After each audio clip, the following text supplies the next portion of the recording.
Man, I guess it's just pretty tough to know what the people want out there, right? They probably want Mayo reviews. Well, can't do those all the time, so got to break it up. I mean, what's Garrett gonna put out next? A Seventh Heaven season 7 review? Maybe even Gilmore Girls? Well, my content's sure to beat that at least, right, Glenn?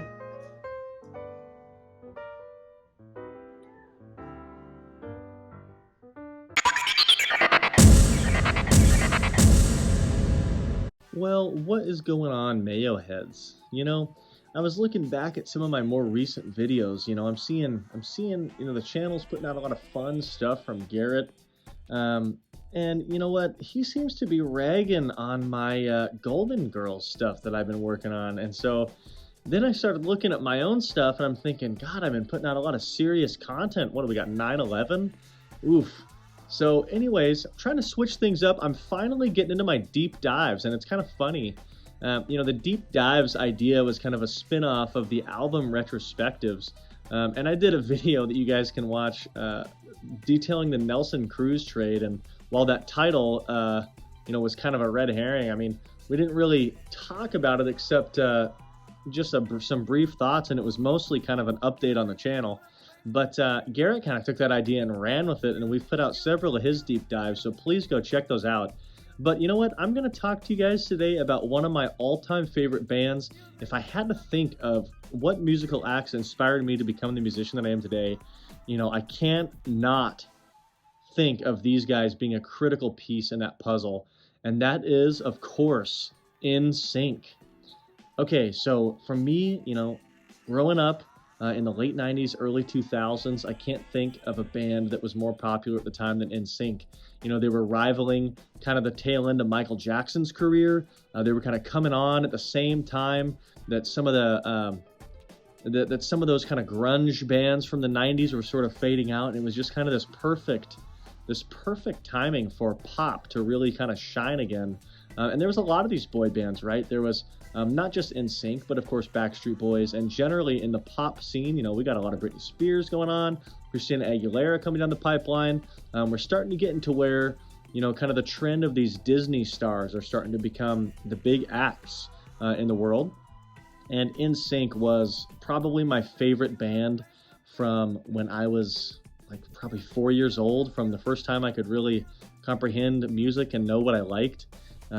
Probably well after they broke up. And so today what I wanted to do is just kind of do a quick deep dive on those guys.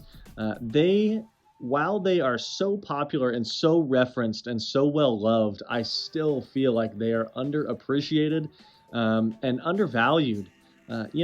One thing that's always irked me about the Nsync popularity is they're compared and confused so often with the Backstreet Boys, and God, that irks me so much because they're not even similar acts, right? Nsync is this incredible combination of talent that is just on another level completely, right? And the Backstreet Boys, while it is kind of the same genre of kind of that boy band pop, the Backstreet Boys somewhat relied more on kind of sexually implicit lyrics and kind of being that somewhat bad boy type, whereas Nsync was really kind of, the good Christian values, kind of the hopeless romantics. And I feel like their lyrics had slightly more substance. Their music, for lack of a better term, was more musical. And honestly, their success is unrivaled to the point that, anybody that is a Backstreet Boys lover can't even deny the fact that songs like I Thought She Knew by Nsync absolutely blow the talent that Backstreet Boys has out of the water. So anyways, as you can see, I could talk forever about this and just kind of get going ad nauseum. So what I want to do is talk a little bit about Nsync as a whole, and then just kind of my connection with those guys because they are so important to me. So Nsync, they only had about a 7-year runtime, right? They started in about 1995 down in Florida. You got a bunch of these good old Southern boys together. Chris Kirkpatrick, who's the countertenor on the band, very high-tone singer, and kind of a forgotten about member. But he was the founding member, right? And he kind of got with that whole Mickey Mouse Clubhouse thing with Justin and JC. They had a couple different bass singers in the band before settling on Lance, and of course Joey to round everything out. But they had this just incredible group of guys, and what they did, they found some big success over in Europe for a couple years when they released their first album, which is self-titled, just Nsync. But it wasn't until they started doing some TV performances in the United States that they started becoming a really big hit. I think on some of the pop charts, I was reading that their first album, their debut album, was right around 38. And after they had done some TV appearances, they ended up going up to number 9 in the United States. So once they took off, there was no coming down. That very first album had some incredible songs on it that you guys will all know. The main ones being Tearing Up My Heart, and then I Want You Back. Those were kind of the two big hits. But there's several other ones that got big popularity on that album, like God Must Have Spent a Little More Time on You. And then just some of my favorites, like Drive Myself Crazy, are on that album as well. That is a very kind of European electro-pop kind of album. The feel is much different than some of their later albums, like No Strings Attached and Celebrity.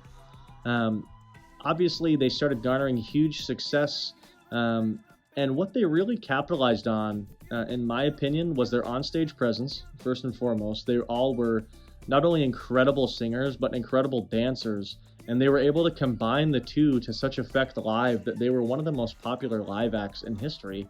They only went on about 4 tours over about 5 years, but in those times, those are still some of the highest attended, highest selling tours in all of music history.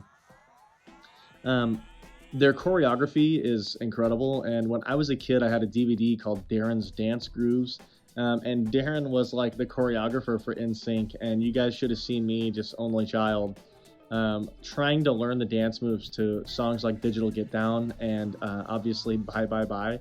I think that DVD also had Crazy by Britney Spears on there. So yeah, I'm still not that great of a dancer. But every once in a while, those moves will come out at like a wedding. So stay posted for maybe some wedding footage down the line if you're lucky. So yeah, love their dance moves. The other thing too about Nsync is their merchandising. So these guys had such a hook on the merchandise game. There, any product you wanted, right? You could find it branded as Nsync chapstick. I'm sure there was makeup products for women at the time. I'm sure that they had everything known to man. I had action figures, of course, posters, a bunch of posters in my room. Every store had like their own specific collectibles. I remember Best Buy for Celebrity had some. They had like some bobbleheads for each of the guys that I still have in the box, and I'll throw a picture of that in here. And man, they just had the merchandising down, and they were just raking in so much money. It was just fantastic for those guys. Now, the second album that came out from these guys was actually not No Strings Attached. It was a Christmas album titled Home for the Holidays. I believe it might have had a different name in Europe, but the album was wildly successful. Merry Christmas, Happy Holiday kind of being the big single off that album. But it's kind of a mixture of kind of classic Christian Christmas songs, as well as kind of their own spins on trying to make their own Christmas songs. Some of them work really well, and some of them don't work that well, but their singing is so incredible that it doesn't matter. It's one of my favorite albums that I have on vinyl to listen to around the holidays. So many of those songs are super nostalgic to me. I remember like a lot of these Nsync albums and even Backstreet Boys, growing up, I would play in my like CD Walkman. And just kind of walk around and pretend like I was super cool and listen to Nsync. And every album just meant so much to me and would just get so much replay. And the songs were just so important. The next album, which is where they really took off, they started getting some of their most incredible music videos. No Strings Attached. They had this big kind of puppeteer campaign where it's like they were the marionettes being controlled by a puppeteer. That merchandise went absolutely nutty. It was just crazy. And so, the hit songs off that album, of course, Bye Bye Bye, which is still one of the all-time, probably most played songs in history of music. It's Gonna Be Me, huge hit. There are some sleepers on that. Honestly, Space Cowboy Yippee-Ki-Yay is one of my favorite songs on that album. There's just so many good ones. You could go all the way down the list, you know, Makes Me Ill, This I Promise You, gosh, I Thought She Knew.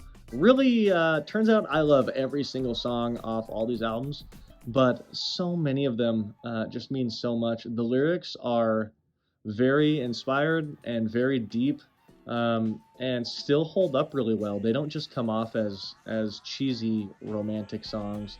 They still hold a lot of good weight. A lot of tough things are tackled in there, you know, infidelity and things like that.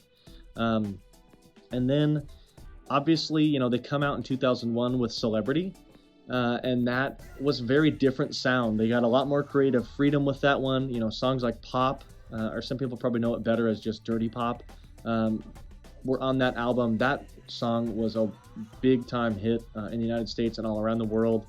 But it also has songs like Girlfriend, and just like a bunch of sleeper hits like Game Over, that I absolutely loved. So, you know, to be honest, Nsync, guys, as you can tell, it's just one of my all-time favorite. They're one of my all-time favorite bands. Every album means a ton to me.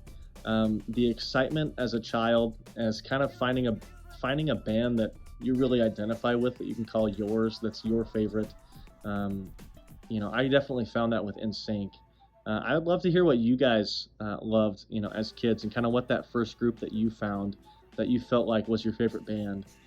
For me, I mean, I absolutely owned it. I had the posters up in my room, dancing around with all my friends at school, talking about these. Really kind of one of the only somewhat schoolyard kind of confrontations that I got in. I was at a summer camp, and someone said Nsync, and Nsync really hurt me. Nsync was like absolutely my life. So when those people said that, I went into full little kid rage mode. And then the other thing too, you know, Justin had this incredible curly, kind of frosted, highlighted hair, and I ran highlighted hair for probably 3 or 4 years in elementary school, on and off. And, you know, did some spiking in the front, and did a lot of stuff based off of what I saw Nsync doing, particularly Justin. And, you know, I probably went through all 5 of the guys, you know, over which one was my favorite throughout their careers. But, yeah, those guys are awesome. I love Nsync, and really, just when it comes to their legacy, I think it's important that everybody remembers, you know, Nsync was truly, without even a single doubt in my mind, the greatest boy band. And not only that, but one of the greatest live acts of the 90s and the 2000s. I think they are genre-defining and decade-defining in their music, and not only the 90s, but in the 2000s. And those are crazy periods in music where you see a lot of big influx from kind of the grunge rock and roll scene, to, you know, the rap scene coming out of the 90s and into the 2000s, kind of the more R&B hip hop in the 2000s. And they were able to kind of transcend both decades. So their legacy is unmatched. And then obviously you can see the talent, because look at Justin Timberlake's solo career. He's one of the biggest acts in the world. So yeah, Nsync, everybody. They sold over 70 million copies. There's no way you haven't heard of them. Yeah, let me know what you guys think about them, and let me know what bands you feel like are your favorite bands of all time. I've definitely got a few others, you know, that have been really influential to me, a la Dave Matthews Band, Foo Fighters, at times in their career, Coldplay, you know, but truly the all-time great in my mind is Nsync. Those guys taught me a lot about music, a lot about singing and harmony, and then also just how to get down. So yeah, let me know what you guys think. Hey guys, just want to say thanks again for watching.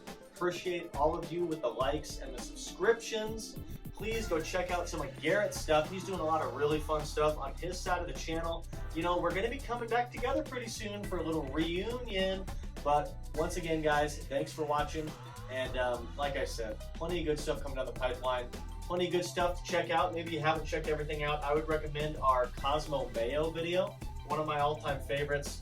Some really classic funny moments in there. So guys, check those out. Let me know what you thought about this video. Let me know, if there's any deep dives that you want to recommend us do. Although I'm trying to keep the deep dives kind of more personal, whereas those album retrospectives, if there's something that you want us to cover, let us know.